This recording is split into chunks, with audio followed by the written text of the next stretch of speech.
kelemahan. Nah, dari kelemahan inilah akan menjadi kekuatannya di daerah.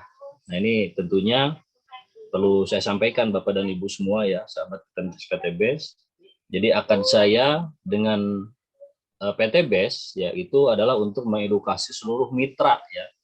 Jadi yang saya edukasi itulah mitra, bukan petani. Nah, selanjutnya nanti para mitra lah yang mengedukasi para petani di daerah. Nah, tentunya berdasarkan pengalaman yang sudah saya kerjakan ya. Jadi alhamdulillah dari tahun 2000-an saya mulai kuliah pertanian terpadu ya, sampai sekarang alhamdulillah masih komitmen di bidang pertanian ya. Nah, maka dari itu amanah yang diberikan oleh owner dan manajemen ekosistem kepada saya ya sudah masuk tahun kedua ya untuk mengedukasi seluruh mitra PTBES ya, terutama mengenai pencerahan produk ya, pencerahan produk yang memang betul-betul inilah bentuk tanggung jawab yang diberikan dari perusahaan ya, dari perusahaan ya, dari perusahaan, karena memang ciri produk yang bagus ya, selain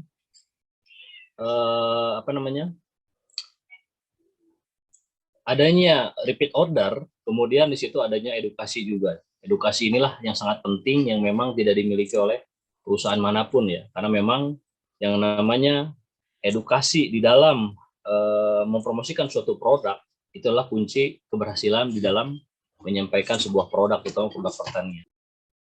Pertanian ini tentunya ya tidak bisa meraba-raba ya, meraba-raba kemudian sesuai perasaan sendiri-sendiri, tidak bisa. Nah, ini semua berdasarkan kajian-kajian ilmiah ya, tentunya para peneliti ya, para produsen, kemudian para teknisi di lapang ya. Jadi yang namanya keilmuan pertanian itu bersifat baku ya, dan memang ada jalur keilmuannya. Makanya Bapak dan Ibu kalau kuliah, insya Allah pasti akan menghabiskan waktu yang cukup lama. Nah, ini di PTBES ini alhamdulillah kita diberikan kesempatan untuk sama-sama belajar ya, dalam waktu 1 jam 2 jam, tapi inti daripada sebuah produk pertanian dan inti daripada keilmuan pertanian insya Allah bisa dipahami ya. Maka dari itu program-program yang sudah ditentukan oleh perusahaan ya, melalui program Zoom meeting online ya, kemudian seminar offline-nya yang di live streamingkan di channel YouTube Wawan Rusman Channel, itu pun bisa memberikan pengetahuan ya tentang bagaimana caranya mengaplikasikan produk-produk sarana pertanian base farming ini. Alhamdulillah sekarang sudah masuk tahun kedua saya diberikan amanah untuk mengedukasi semua produk pertanian yang di PTBES. Bapak dan Ibu semua, sahabat peternak PTBES, kita perlu bersyukur ya, dari 50 item produk yang dimiliki oleh PTBES.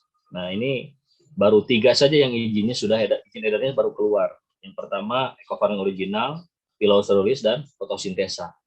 Nah, adapun EcoPlant Protector masih on proses ya. Dan itu insya Allah diketahui oleh siapapun karena registrasi terdaftar, kemudian pengujian itu sudah insya Allah sudah lebih di atas 60%. Harapan kita mudah-mudahan bulan-bulan ini ya, bulan-bulan ini dan ke depan izin untuk EcoPlant Protector pun bisa mendapatkan supaya lebih leluasa di dalam mengedukasi seluruh mitra di PTBES ini. Nah, alhamdulillah sekarang sudah masuk tahun kedua saya mengedukasi produk pertanian ini, kemudian praktisi pertanian terpadu sampai sekarang saya masih komitmen di dalam menjalankan apa yang sudah saya pilih, karena saya berkeyakinan petani itulah pekerjaan yang mulia. Ya, bagaimanapun petani ini dulu Soekarno tahun 70-an ya pernah menyimpulkan bahwa petani ini adalah penyangga tatanan negara Indonesia. Ya, kemudian di dalam Al-Quran bahwa bertani itu ya itu ditunjukkan dalam ayat Abasa yang disampaikan yang juru insanu ila ta'ami. Nah, hendaklah setiap manusia memperhatikan makanan. Berhubungan dengan makanan berarti berhubungan dengan petani. Jadi bagaimana cara budidayanya yang memang direkomendasikan atau diamanahkan sesuai konsep ilahiyah. Nah, tentunya kita ingin memiliki produk pertanian yang betul-betul yang baik dan menyehatkan, atau disebut dengan to'amun toyib, ya, makanan yang baik dan menyehatkan. Karena kalau kita mendapatkan makanan yang baik dan menyehatkan, sudah dipastikan produk itu adalah halalan toyiban. Tapi yang halalan toyiban sekarang, mohon maaf, belum tentu itu adalah makanan yang baik dan menyehatkan. Karena saking mudahnya logo-logo halal dibeli, ya, kemudian di situ tanpa mengedepankan makanan ini baik atau tidak. Gitu. Nah, makanya di dalam produk pertanian, biarlah PT BES dengan para mitranya mengambil langkah bahwa kita ingin menyediakan pangan aktual untuk hajat hidup, ya, terutama warga masyarakat Indonesia, ya. Tentunya makanan-makanan yang memang betul baik dalam artian dalam budidaya produksinya, kemudian outputnya pun produk-produk pertanian yang memang minim dari residu kimia berbahaya. Itulah target kita, insya Allah, satu pemahaman, satu sawasia, satu visi dan misi, ya.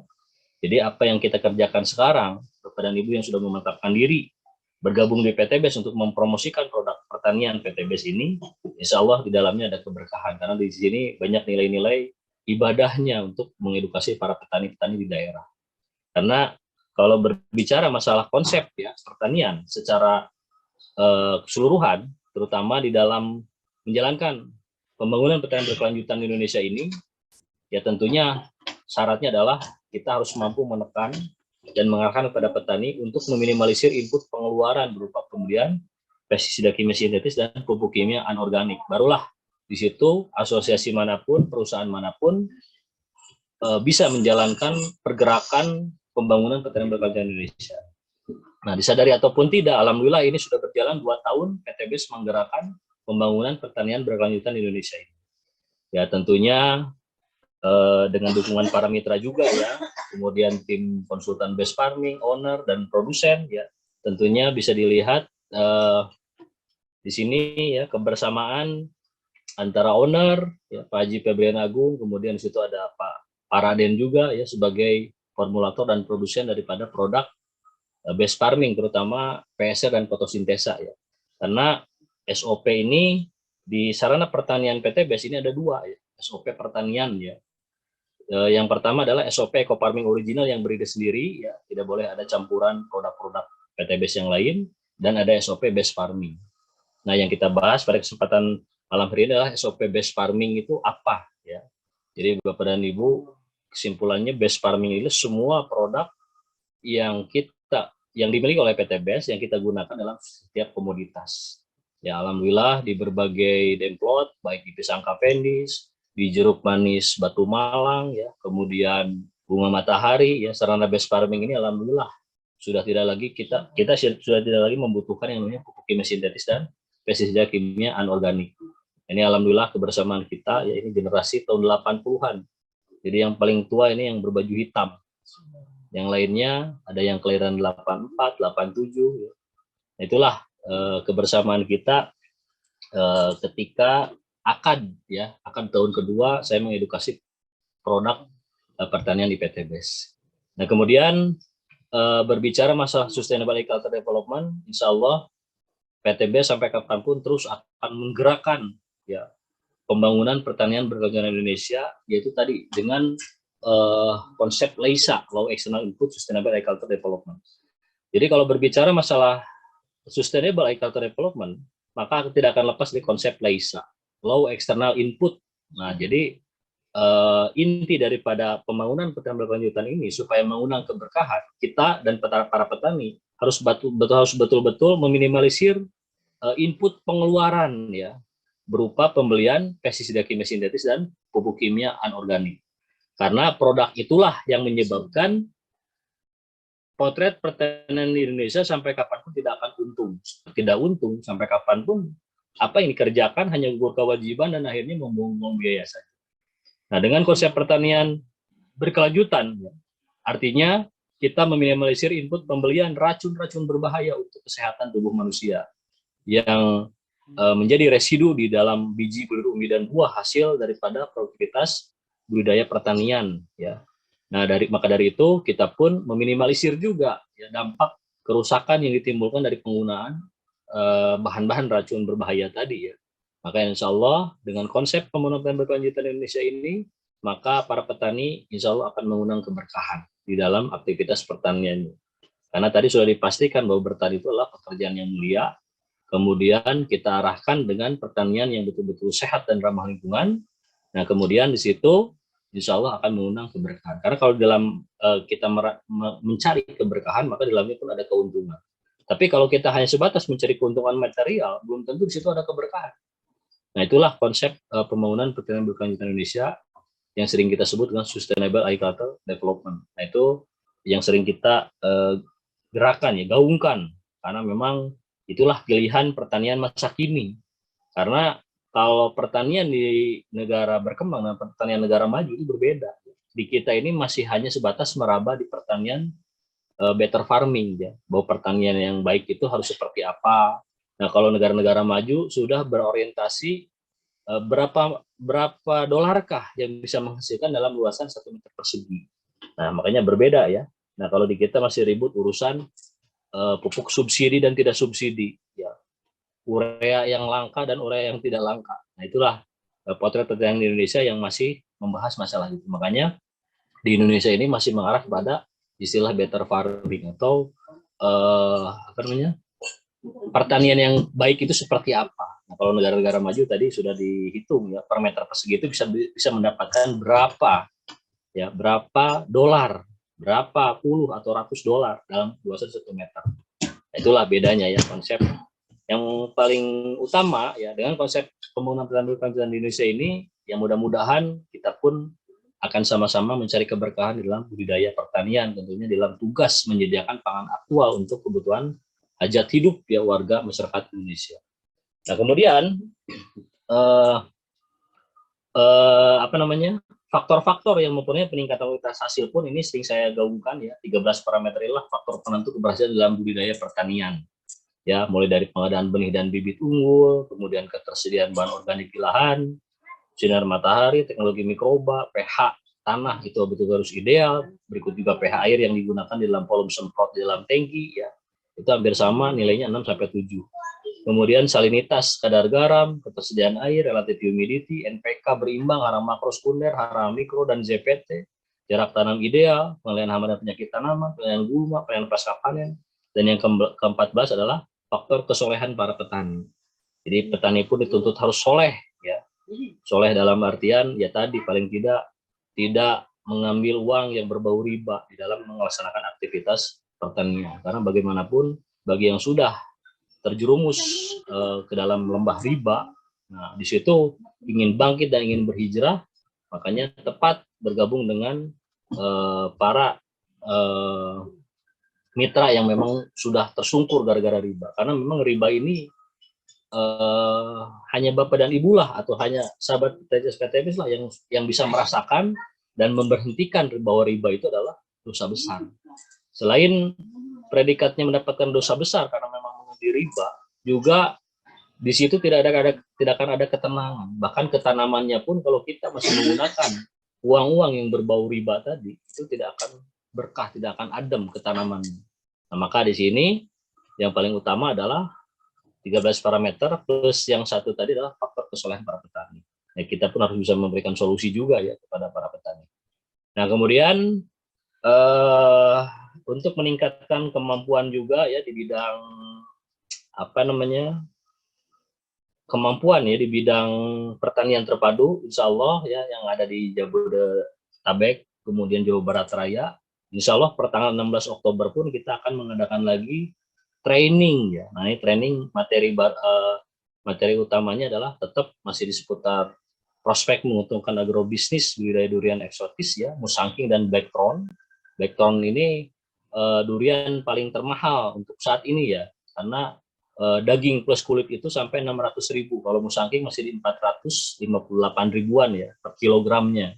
Jadi durian ini yang menjadi price makernya adalah Malaysia, dan di Indonesia pun tetap, ya, di gerai-gerai seperti durian sultan, ya, durian traveler dan lain-lain, bahwa dua varietas durian ini betul-betul apa namanya,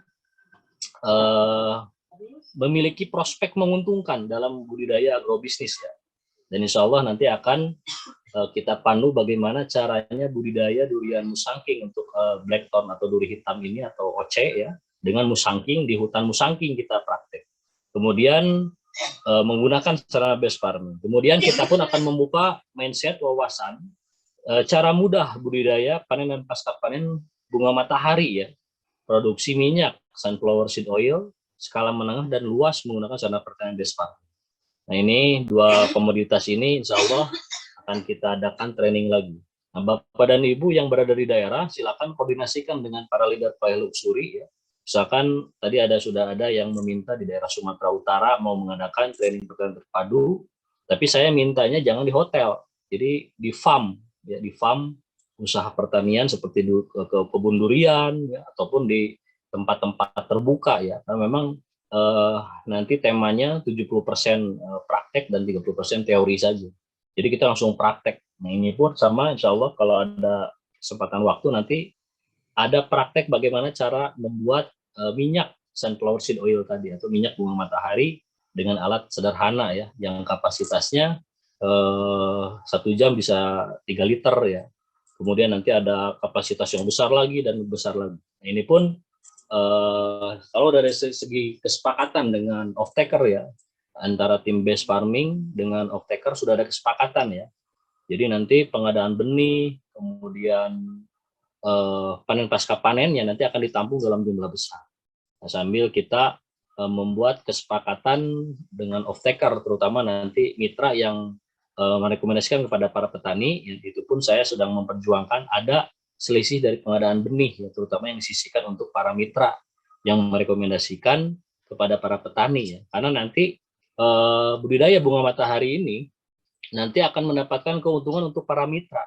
Tentunya para mitra yang sulit untuk mendapatkan calon mitra, nah nanti setiap merekomendasikan nanam bunga matahari, maka nanti akan mendapatkan poin dari terutama dari calon mitra yang akan menjadi mitra karena nanti belanja produk base farming ya.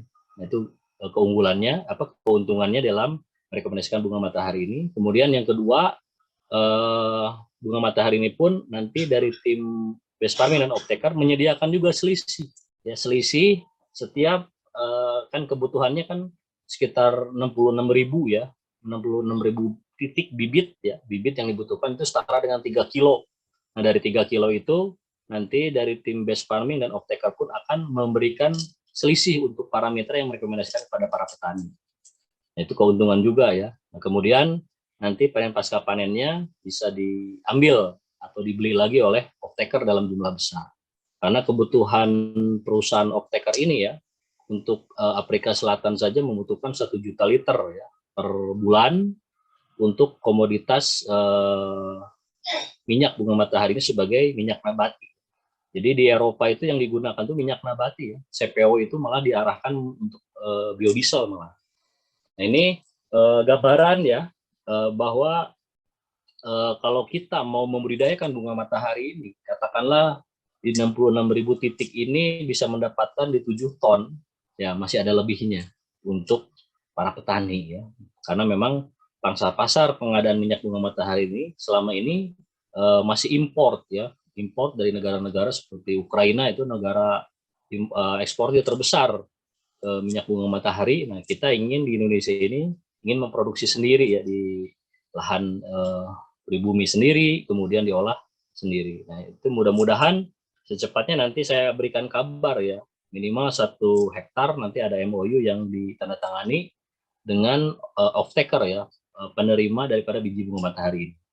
Ya mudah-mudahan secepatnya ya, karena memang secara deal-dealan, secara prinsip sudah oke, cuman masalah teknis saya menginginkan setiap benih yang direkomendasikan oleh para mitra pun dapat selisih ya, dapat selisih memerlukan dalam jumlah besar, kemudian siap bekerja sama dengan mitra PT BES terutama yang mengarahkan pada para petani di daerah. Kemudian kalau yang sulit terjangkau boleh nanti dikirim berupa minyaknya saja ya, karena nanti per 50 hektar nanti akan diberikan mesin secara cuma-cuma untuk kelompok tani yang berada di daerah.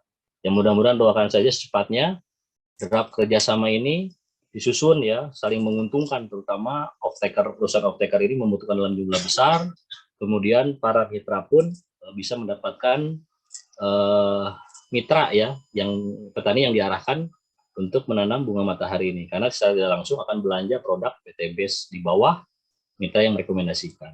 Nah, ini gambarannya ya. Nah, insya Allah dalam jangka pendek ini di tanggal 16 Oktober ya, yang masih sekitaran Jabodetabek, nanti akan kita bahas mengenai produk komoditas bunga matahari dan durian musangking dan blackthorn atau OC duri hitam.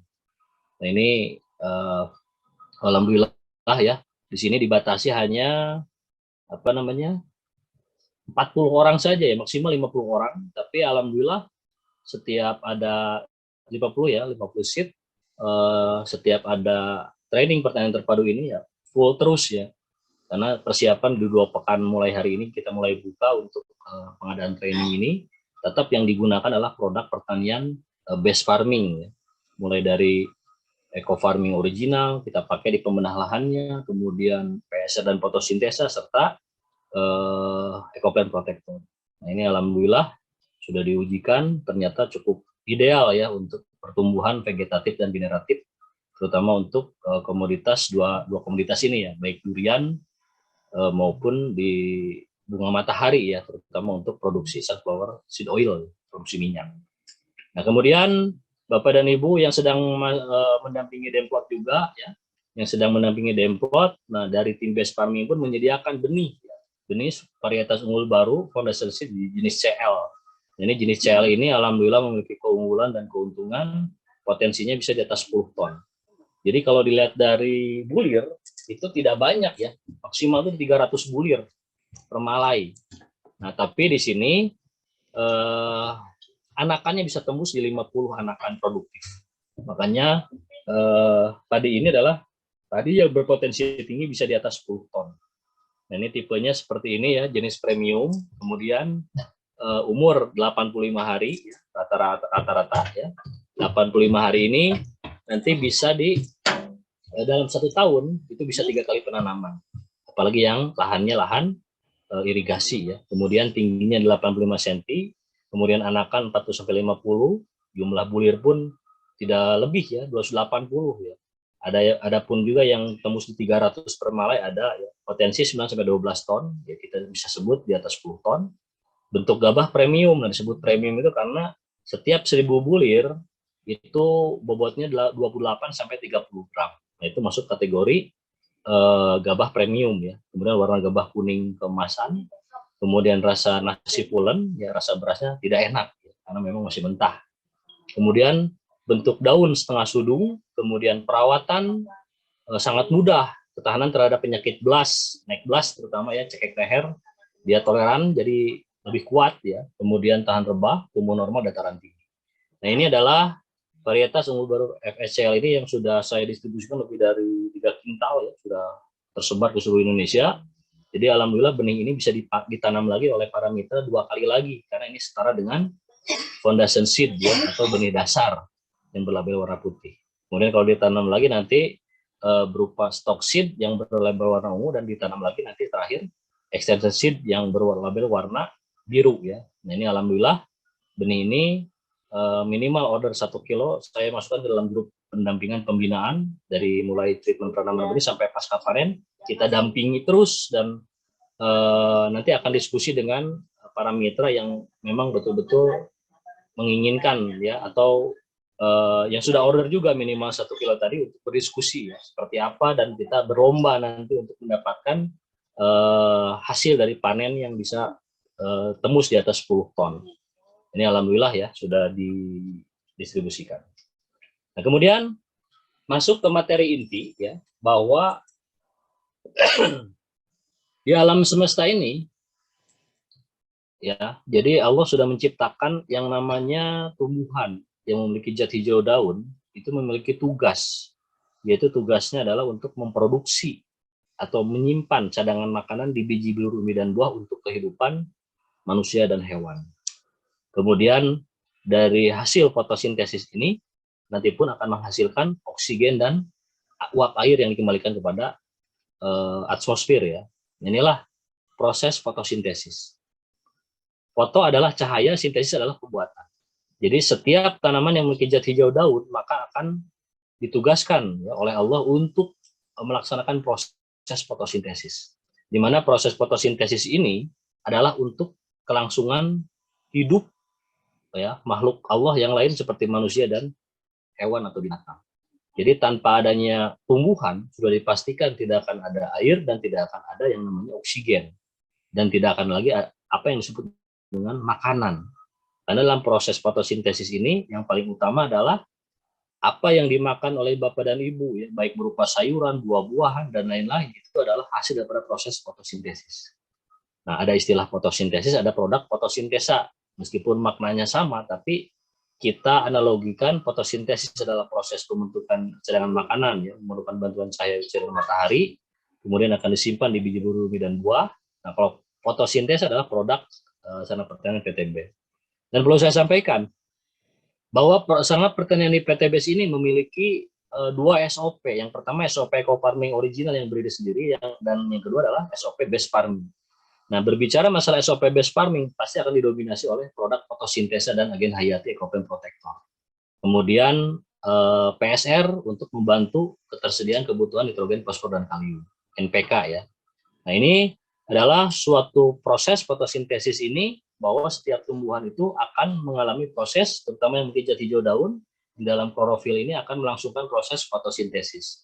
Nah, maka dari itu, proses fotosintesis ini berlangsung di jam, persiapannya jam 4.30 sampai jam 9.30. Nah, maka dari itu, ketika proses persiapan fotosintesis tidak boleh ada yang namanya pemanenan, karena dapur pacu tanaman atau dapurnya tanaman adanya di daun itu sedang memproduksi apa yang disebut dengan pembuatan cadangan makanan. Nah, kemudian inilah persamaan bahwa di jam fotosintesis tadi persiapannya jam 4.30 sampai jam 9.30 itu tanaman ya akan menyerap yang namanya air ya, melalui 3 tahapan. Yang pertama gerakan massa, ya, gerakan intersepsi akar dan difusi, masuk ke meristem perakaran, kemudian karbon dioksida yang dikeluarkan oleh manusia, hewan, dan lain-lain, itu akan diserap melalui stomata mulut daun. Nah, kemudian dengan bantuan sinar matahari di dalam zat hijau daun akan melangsungkan proses fotosintesis tadi, kemudian nanti akan dilepaskanlah apa yang disebut dengan glukosa yang disimpan di biji bumi dan buah, oksigen, serta air yang dikembalikan kepada atmosfer melalui evapotranspirasi. Nah, inilah secara singkat ya cerita tentang fotosintesis. Gambarannya seperti ini. Jadi di alam semesta ini tidak akan lepas daripada proses kimiawi, ya. Jadi Bapak dan Ibu jangan terhasut oleh beberapa orang-orang ya yang membentuk-bentukan organik dan kimia. Yang sama-sama kita perangi sekarang itu adalah kimia sintetis, ya. Kimia sintetis. Maaf, ini baterainya habis.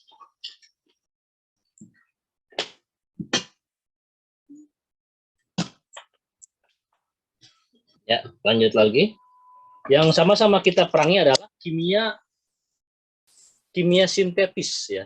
Kimia sintetis yang ada pada pupuk ya, pupuk urea terutama. Nah, ini sesama produk PTBS ini semuanya adalah produk ramah lingkungan. Jadi tidak ada lagi yang terhasut, yang dibentur-benturkan organik dan kimia. Coba Bapak dan Ibu lihat saja, di sini ada reaksi kimia fotosintesis. Itu pun tidak akan lepas dari proses kimia. Maka Bapak dan Ibu, sahabat peternak PTBS, kalau mau menyebutkan kimia, itu harus tuntas. Kimia anorganik atau kimia sintetis. Nah, yang sama-sama kita perangi adalah penggunaan pupuk kimia sintetis, yaitu salah satu dari urea, jenis urea. Karena jenis urea itu adalah pupuk ya yang memang mengandung nitrogen sintetis 46%, kemudian ada biorate dan moisture 1 dan di bawah 1%, kemudian sisanya amoniak. Amoniak inilah yang berbahaya bagi kesehatan manusia. Nah, maka dari itu berbicara masalah tentang reaksi kimia, nah di dalam atau chemical di dalam tubuh manusia pun tidak akan lepas dari proses kimiawi. Maka sudah tidak ada lagi ya mitra PTBS yang membentur-benturkan atau membanding-bandingkan ini organik, ini kimia, ini organik, ini kimia. Di dalam organik pun ada kimianya. Emang NPK itu unsur apa? Unsur kimia. Nah, yang sama-sama kita perangi adalah kimia sintetis. Itu jangan sampai salah pemahaman. Nah, kemudian bisa dilihat Bapak dan Ibu semua, di sini tahapan pertama air H2O di dalam rhizosphere sekitar perakaran. Dia akan masuk ke dalam sistem perakaran melalui gerakan massa, intersepsi akar, dan difusi. Itu apa saja istilah intersepsi dan difusi, yaitu tadi keaktifan akar, keaktifan air. Secara komando itu bisa masuk ke dalam sistem perakaran itu melalui jantungnya tanaman. Komando jantungnya tanaman adalah daun. Jadi Allah sudah menciptakan yang namanya daun ini, itulah dapur pacu untuk tanaman, untuk memasak dan lain-lainnya. Inilah dasarnya Allah menciptakan tumbuhan yang memiliki zat hijau daun. Kemudian ketika air masuk ke dalam meristem perakaran melalui komando jantungnya tanaman adalah daun, maka di situ air akan masuk ke dalam jaringan tanaman. Nah, kemudian karbon dioksida, ya, karbon dioksida itu atau CO2 itu akan masuk diperoleh dari udara dan akan diserap oleh stomata mulut daun. Itulah proses yang namanya fotosintesis. Kemudian dari panjang gelombang tertentu cahaya matahari, ya, katakanlah jam 6 sampai jam 10 pagi, disitulah panjang gelombang tertentu untuk kebutuhan proses fotosintesis. Begitu pula untuk bayi-bayi yang baru lahir, ya, kemudian dikontakkan dengan cahaya matahari ini, karena memang cahaya matahari ini bisa mengaktifkan kandungan vitamin D yang ada pada tubuh manusia, ya, supaya tulangnya bagus dan semua pertumbuhan, ya, yang berhubungan dengan vitamin D tadi itu akan bereaksi dengan adanya cahaya sinar matahari.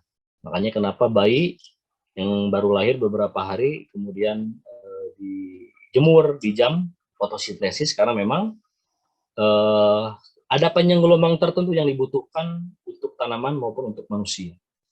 Karena setiap vitamin, ya, itu adalah hanya berupa bahan saja. Jadi misalkan jeruk itu bukan vitamin C, tapi masih mengandung vitamin C. Karena yang bisa merubah menjadi vitamin itu adalah sistem metabolisme tubuh manusia. Makanya kalau ada artis yang disuntik vitamin, itu tanda tanya itu vitamin apa gitu. Karena vitamin itu dulu waktu saya belajar tentang nutrisi ya, nutrisi untuk ternak itu hampir sama, ya. Nutrisi untuk ternak maupun manusia sama.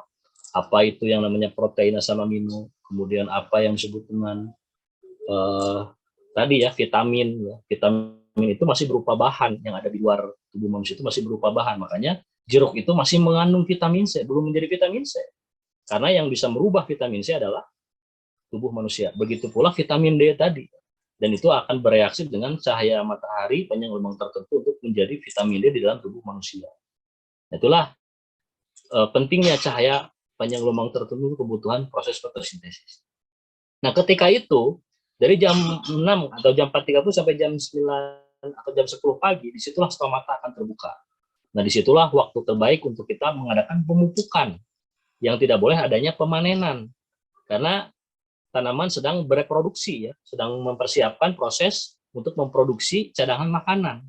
Makanya dari proses ini cahaya matahari digunakan tumbuhan untuk membantu proses kimia memproduksi glukosa atau gula. Makanya persamaannya itu, ya, C6H12O6, O2 dan 6H2O. Itu artinya apa? Dari persamaan reaksi kimia fotosintesis ini, maka akan didapat berupa glukosa atau gula, ya, kemudian atau pati atau karbohidrat, kemudian menghasilkan oksigen dan menghasilkan H2O atau air yang dikembalikan ke atmosfer melalui evapotranspirasi proses fotosintesis. Nah, maka ini yang keempat dari proses fotosintesis ini adalah hasil proses fotosintesis ini kemudian diedarkan ke seluruh bagian tumbuhan untuk respirasi bernapas, berkembang biak, tumbuh, dan sisanya disimpan sebagai cadangan makanan. Inilah waktu, ya, yang paling krusial untuk tumbuhan di dalam memproduksi, ya, untuk memproduksi makanan, yang cadangan makanan yang disimpan di biji biur umbi dan buah. Sisanya oksigen dan H2O akan dikembalikan lagi ke untuk kehidupan manusia terutama, ya, dan hewan. Nah, inilah proses fotosintesis yang memang sangat luar biasa. Dan ini garis besar saja yang saya sampaikan, karena kalau terlalu mendalam pun tidak akan paham. Karena memang materi fotosintesis ini ada yang disebut dengan siklus Kelvin itu apa, reaksi terang, reaksi gelap, dan itu pun bagi saya untuk parameter ini terlalu dalam. Yang penting proses fotosintesis ini, atau kita sering mendengar kata fotosintesis ini, oh ternyata ini. Makanya munculnya di sini gambar animasinya ada tomat, ya, ada lain-lain. Nah, makanya kalau kita membahas masalah proses fotosintesis ini, makanya di dalam Al-Quran proses penciptaan manusia, walaqad khalaqnal insana min sulalatin min tin, itu artinya manusia diciptakan itu betul-betul dari saripati tanah. Jadi saripati tanah itu, jadi manusia itu bukan diciptakan dari tanah, tapi dari saripati tanah. Nah, min sulalatin min tin itu, saripati tanah itu, ya itu terdiri dari 4 unsur. Ada unsur api yaitu cahaya matahari, ada unsur angin, ya, ada unsur angin itu berarti oksigen, ya, kemudian CO2 dan lain-lain. Kemudian ada unsur tanah, ya, tanah sebagai pijakan, dan ada unsur air. Jadi air, angin, api, dan tanah. Itulah proses penciptaan manusia itu diawali dari 4 unsur tadi, ya. 4 unsur tadi, kemudian yang disebutnya istilahnya adalah saripati tanah. Nah, dari saripati tanah itulah manusia yang laki-laki yang memakan, mau tomat, mau sate pun, atau daging sate kambing, itu terbuat daripada saripati tanah. Saripati tanah. Kemudian dari situ yang laki-laki akan menjadi sel spermatozoid, kemudian yang perempuan akan menjadi sel telur. Nah, disitulah terjadi reproduksi, ya, yang sudah halalan toiban untuk menikah, melaksanakan reproduksi. Nah, disitulah proses awal penciptaan manusia dari syariat awalnya dari proses fotosintesis. Nah, ini mudah-mudahan informasi baru, ya, karena memang proses penciptaan manusia inilah, ya, yang nanti ditentukan dari mana, ya, prosesnya seperti apa, makanan yang dimakan itu kemudian akan menjadi darah daging, terutama yang laki-laki menjadi spermatozoid, yang perempuan menjadi sel telur.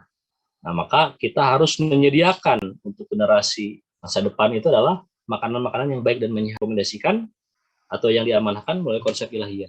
Makanya generasi di dalam Al-Quran itu adalah generasi yang basotan fi ilmi wal jismi, atau yang memiliki fisik yang cukup tinggi, besar, tegap, ya, dan memiliki keilmuan dan pengetahuan yang luas. Jadi jasadnya, rohaninya itu betul-betul. Nah, inilah gambaran, ya, kalau kita memproduksi makanan yang baik dan menyehatkan dari segi budidaya pertanian, betul-betul meminimalisir residu kimia berbahaya, maka insya Allah ke depannya pun kita sedang mempersiapkan generasi yang betul-betul baik, yang seperti yang diamanahkan dalam Al-Quran tadi, basotan ilmi wal jismi.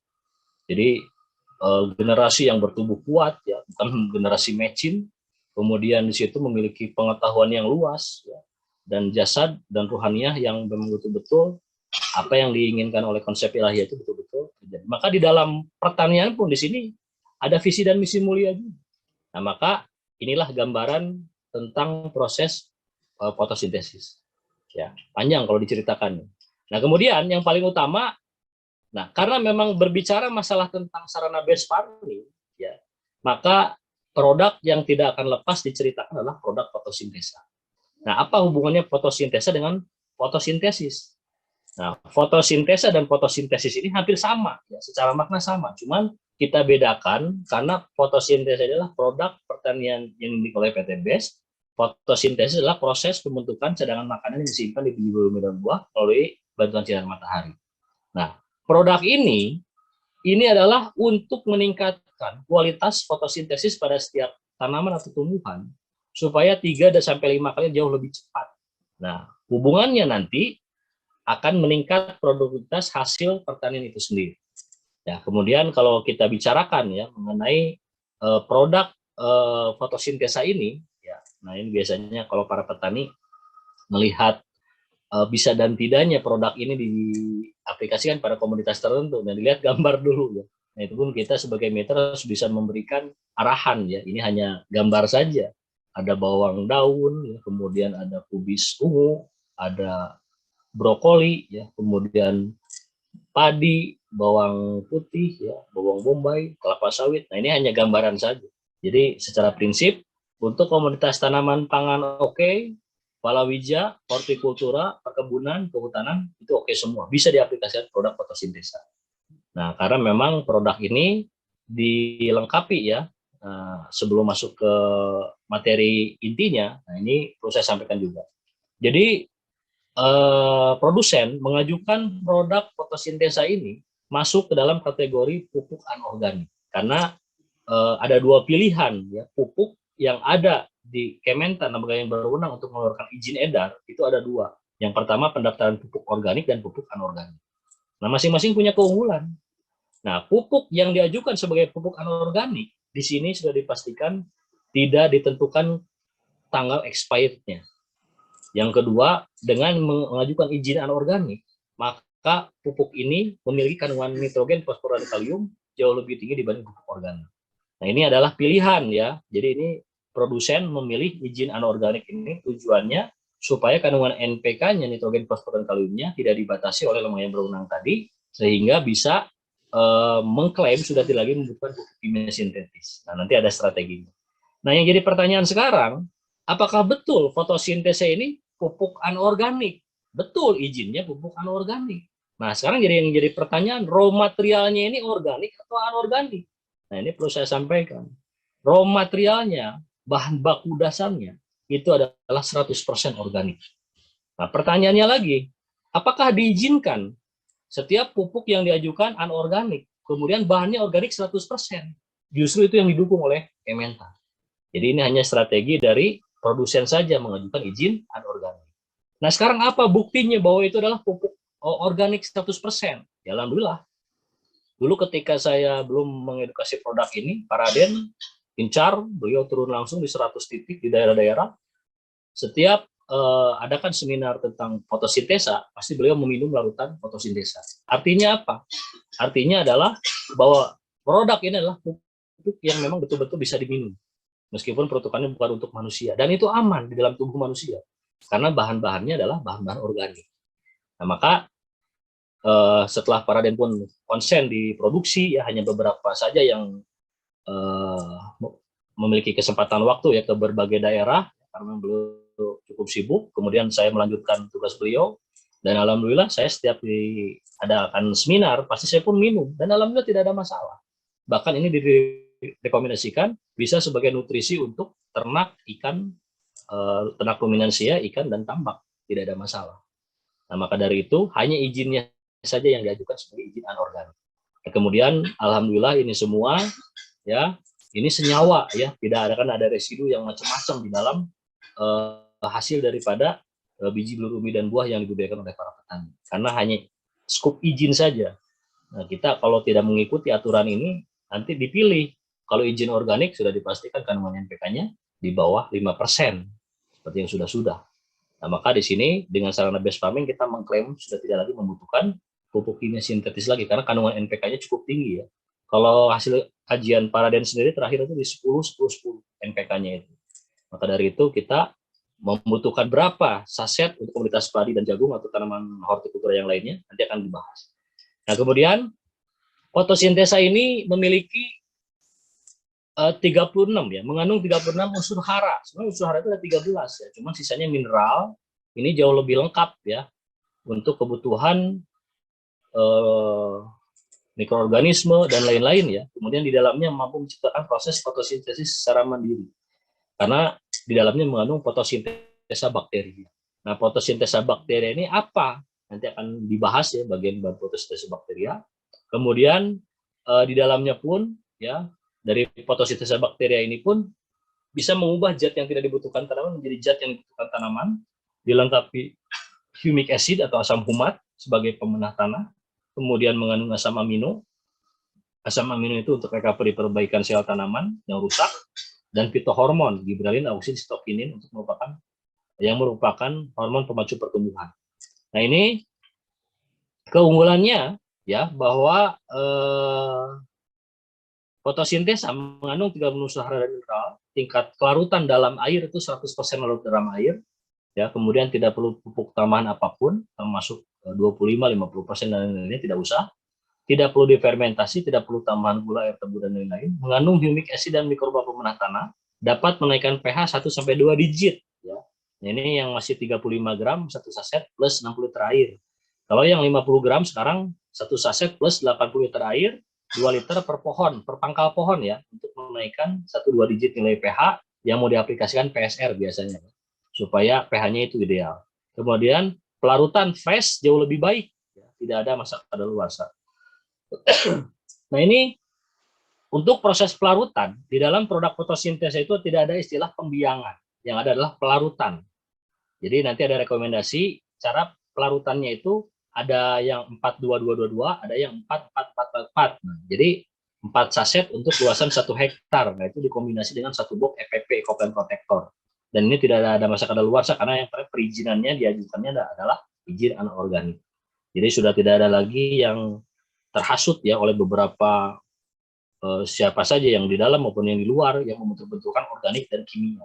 Jadi produk fotosintesa ini aman, semuanya 100% organik. Buktinya apa? Saya pernah minum, kemudian para mitra yang mengikuti seminar saya pun, Paraden dan lain-lainnya, pernah minum, alhamdulillah. Bahkan direkomendasikan bisa memacu pertumbuhan average daily gain atau pertumbuhan bobot harian untuk ternak ruminansia, penambahan bobot badan untuk ikan, tambak, dan lain-lain. Ya, ini keunggulannya. Kemudian mengandung fotosintesa bakteria, ya. Fotosintesa bakteria ini bisa membantu mencukupi kebutuhan nitrogen salah satu. Kemudian membantu mengurangi H2S, hidrogen sulfida dalam tanah. Membantu tanaman untuk menyerap nutrisi tanaman lebih baik. Kemudian sel PSB ini, sel fotosintesa bakteria ini 60% protein. Ada asam aminonya, B1, B2, B5, B12 termasuk asam folat. Jadi asam folat ini identik untuk ibu hamil ya, untuk kecerdasan otak anak ya di dalam kandungan. Kemudian vitamin C, D, dan E. Inilah sel bakteri yang ada pada fotosintesa bakteri itu adalah nutrisi. Kemudian aktivitas PSB ini mampu menambah suplemen dan nutrisi sehingga mengurangi penggunaan pupuk kimia sintetis. Kemudian bisa merangsang perakaran, bisa merangsang meningkatkan kekebalan tanaman, mempercepat pertumbuhan jaringan tanaman jadi lebih kuat. Inilah fungsi fotosintesa bakteria yang ada pada produk fotosintesa. Nah, kemudian humic acid. Nah, humic acid itu asam humus, ya. Asam humus ini bisa melakukan absorpsi ya, penyerapan 80-90% sehingga mampu mengurangi risiko erosi pada tanah. Kemudian bercampurnya tanah dengan asam humus memperbaiki struktur tanah melalui peningkatan populasi mikroorganisme tanah, menyatukan butir tanah menjadi agregat tanah lebih gembur, berstruktur rumah dan subur. Kemudian membentuk agregat ya atau meningkatkan pori tanah, porositas yang didominasi oleh gas oksigen, nitrogen, dan karbon dioksida untuk kepentingan respirasi atau bernapasnya mikroorganisme di dalam tanah. Kemudian menggelapkan warna tanah menjadi semakin coklat kehitaman sehingga meningkatkan penyerapan radiasi sinar matahari. Inilah fungsi dari humic acid yang bisa memperbaiki sifat fisik pada tanah. Kemudian dari sifat kimia yang ada pada tanah ini adalah bisa meningkatkan kapasitas tukar kation. Kapasitas tukar kation ini adalah yang namanya di dalam tanah, yang namanya mineral, C-elemen dengan Na+ bertukar muatan, itu yang disebut dengan kapasitas tukar kation. Semakin banyak yang tukar muatan, ya berbagai macam mineral tadi, maka tanah tersebut akan dikategorikan tanah subur, karena di situ ada aktivitas mikroba dan lain-lain. Ya. Kemudian meningkatkan pH tanah asam akibat penggunaan pupuk kimia yang terus-menerus. Jadi bisa meningkatkan, jadi yang tadinya tanah bersifat asam ini, dengan adanya humic acid, itu akan dipecah ya, terutama beberapa kawasan yang mengandung unsur aluminium logam berat ya, karena humic acid akan mengikat Fe dan Al yang sulit larut dalam air, insoluble ya. Kemudian ikatan kompleks yang terjadi antara asam humus dengan Fe dan Al itu bisa melepaskan ikatan fosfor yang diikat oleh Al dan Fe sehingga unsur fosfor ini bisa diserap secara maksimal oleh tanaman. Nah, inilah penyebab tanah-tanah yang sering diaplikasikan kimia sintetis yang ada pada lahan, maka di situ tanah tersebut akan bersifat asam. Karena apa? Karena rata-rata pupuk yang ada ditabur oleh para petani itu tidak semuanya diserap oleh tanaman. Jika di situ mengandung logam berat, maka di situ akan terjadi ikatan-ikatan seperti ikatan Al dan Fe ini, kemudian mengikat unsur fosfor tadi, ya. Nah, maka dibutuhkanlah asam humic acid ini untuk melepas ikatan tersebut dan supaya mudah diserap lagi oleh tanaman. Maka yang dibutuhkan di kondisi tanah-tanah pertanian Indonesia ini adalah teknologi mikroba dan humic acid inilah yang bisa membenahi lahan yang sudah rusak tadi. Kemudian secara biologi tanah bisa menciptakan situasi tanah ya, yang kondusif untuk menstimulasi perkembangan mikroorganisme tanah. Kemudian dalam proses dekomposisi yang menghasilkan humus, ya, humification. Kemudian mikroorganisme di atas tanah akan menghasilkan hormon. Ya. Salah satunya dari trichoderma dan lain-lain aktivitas dekomposer ya, itu bisa menghasilkan auksin, sitokin, dan giberellin untuk memacu pertumbuhan tanaman ya. Kemudian asam humus dapat diaplikasikan untuk meningkatkan efektivitas dan efisiensi pemupukan. Nah, ini yang ada pada produk fotosintesa ya, kandungan lengkapnya. Kemudian di sini cara pengaplikasiannya cukup mudah. Nah, ini yang kita ambil adalah dari SOP produsen ya. 4222 ini adalah tanaman yang memiliki umur di bawah 60 hari. Sedangkan yang tanaman yang berumur di atas 60 hari kita gunakan 4444. Nah, cuman jadwalnya kita rubah karena untuk mengkondisikan ya aplikasi daripada Ekopen Protector. Nah, ini gambaran ya cara pengaplikasian komoditas palawija dan hortikultura yang berumur 0 sampai 60 hari setelah tanam. Jadi dibutuhkan tahapan pengolahan lahan yang menggunakan sana based farming, contoh untuk bawang merah, timun, bayam, kangkung, dan lain-lain ya. Pertama adalah tahapan pengolahan lahan Ekopen Protector H-5 hari 1 box per hektar. Kalau mau menggunakan ekofarming original boleh 2 tub per hektar, ataupun mau diganti fotosintesa boleh, karena ekofarming original berdiri sendiri. Kemudian masa perawatan tanaman, aplikasi 1 box EPP dan 4 saset fotosintesa, yaitu di umur 10 hari setelah tanam. Nah, bedanya di aplikasi ini, aplikasi untuk bawang merah misalkan ya, dibutuhkan 4-2-2-2-2 sampai 5 kali aplikasi sampai di umur 50 hari setelah tanam. Nah, kalau kangkung ini berumur di bawah 25 hari, maka aplikasi cukup sampai 2 kali aplikasi saja ya. Di umur 10 sampai 20 hari setelah tanam. Kalau kangkung ya, kalau bayam di bawah 25 hari pun 21 bisa panen, nah, maka disesuaikan dengan umur tanaman tadi. Tapi secara prinsip aplikasi 0 sampai 60 hari setelah tanam ini kita gunakan dengan rumus 4222 penggunaan fotosintesanya ya. Nah, ini seperti bawang ini tetap hari 10 HST diaplikasikan 4 saset fotosintesa dan 1 box EPP.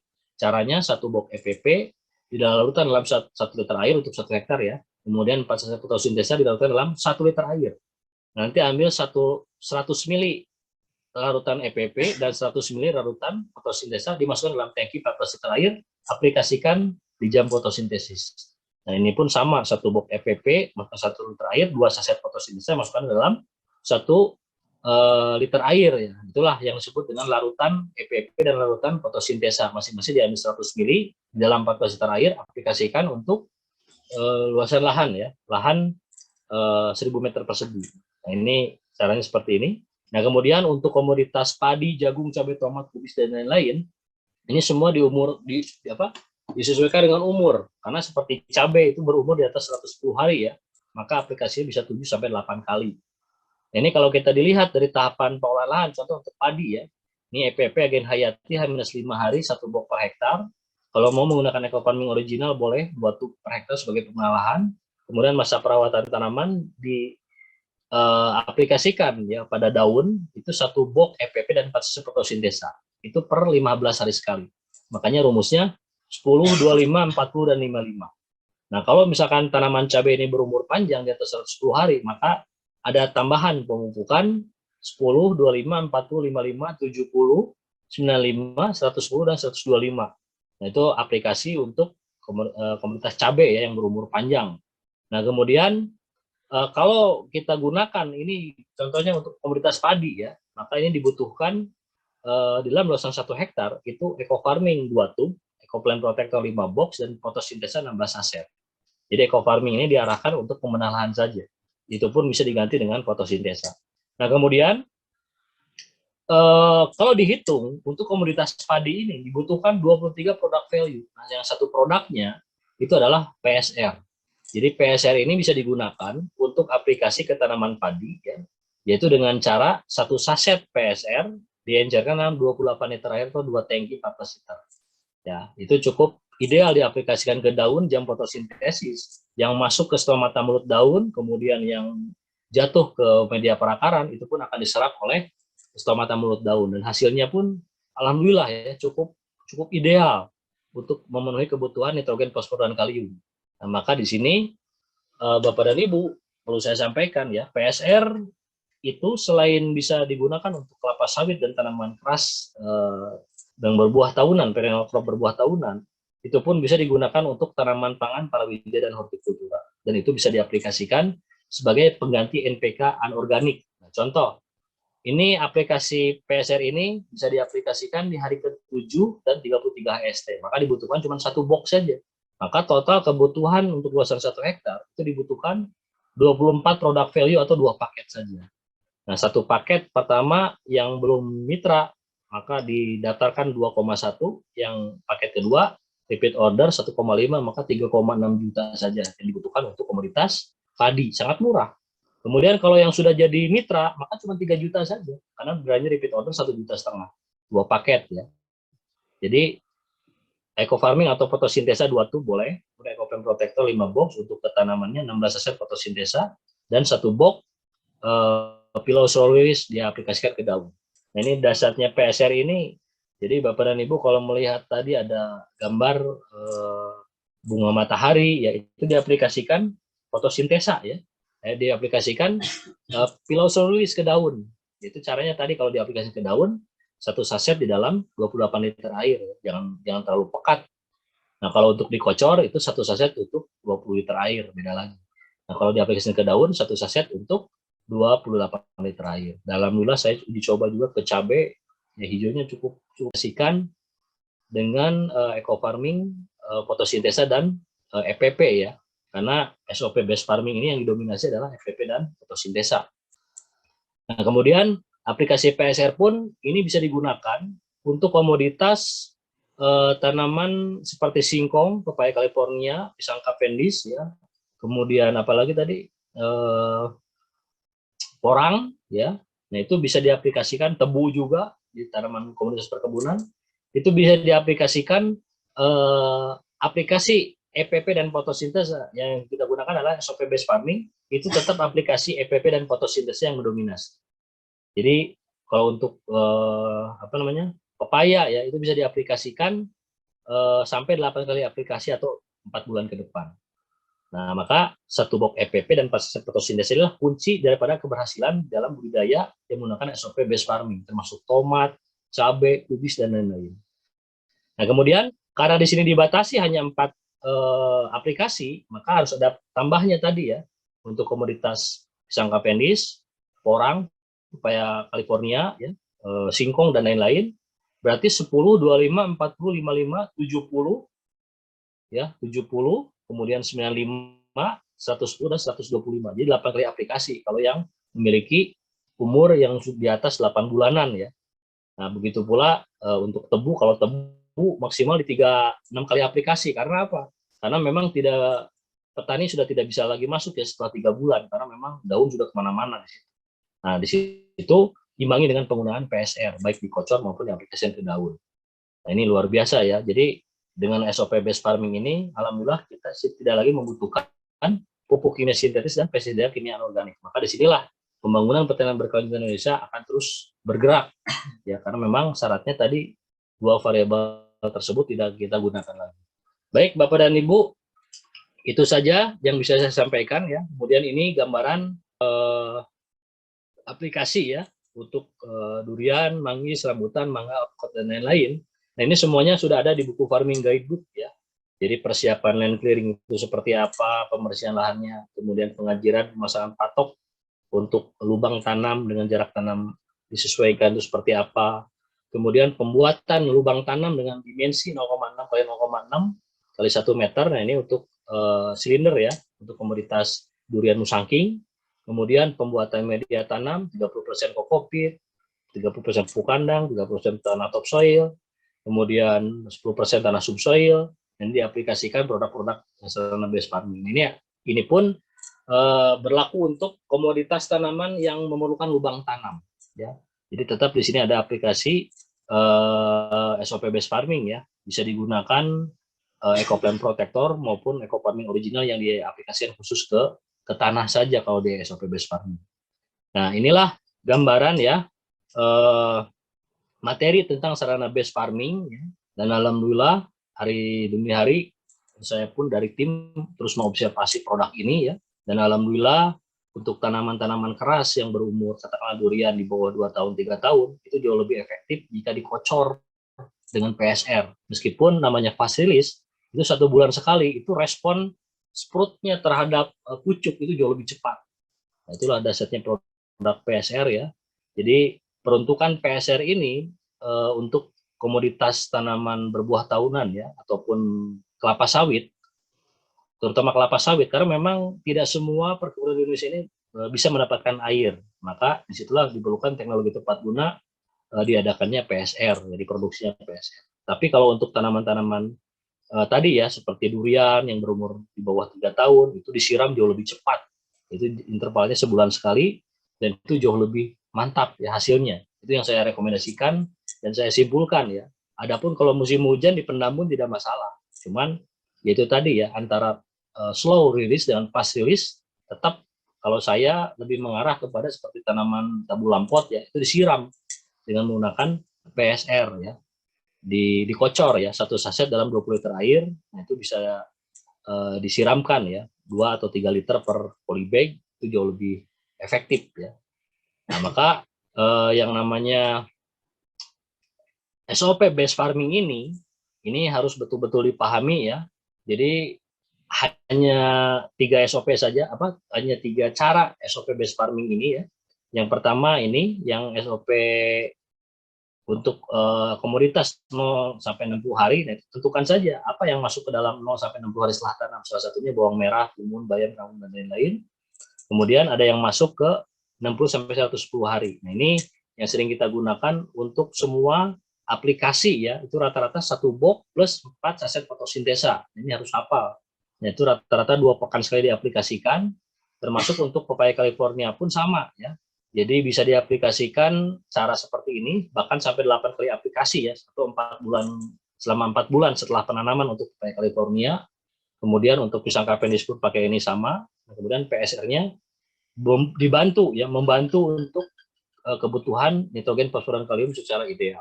Inilah SOP based farming yang direkomendasikan dari tim konsultan based farming, dan alhamdulillah hasilnya cukup signifikan. Di sini ada efisiensi biaya, kemudian bisa meningkatkan efektivitas hasil, dan yang ketiga praktis. Produk ini praktis tanpa harus menggunakan pupuk kimia sintetis dan pestisida kimia anorganik. Baik Bapak dan Ibu, itu saja yang bisa saya sampaikan. Mudah-mudahan bisa mendapatkan pencerahan ya mengenai produk pertanian based farming yang dikombinasikan untuk setiap komoditas. Ya, ini semua sudah ada di buku Farming Guidebook. Bagi Bapak dan Ibu yang belum punya buku Farming Guidebook, boleh nanti japri ke saya untuk dikirim ya, 1 atau 2 pun saya kirim. Karena secara prinsip buku itu wajib dimiliki oleh setiap mitra. Selain ada SOP daripada produsen, ada juga SOP dari base farming, tim konsultan base farming untuk mendampingi para mitra ya yang siap melaksanakan budidaya dengan petani dengan SOP yang direkomendasikan dari tim base farming. Baik, itu saja yang bisa saya sampaikan. Untuk sesi pertama ini saya sempurnakan dengan alhamdulillah.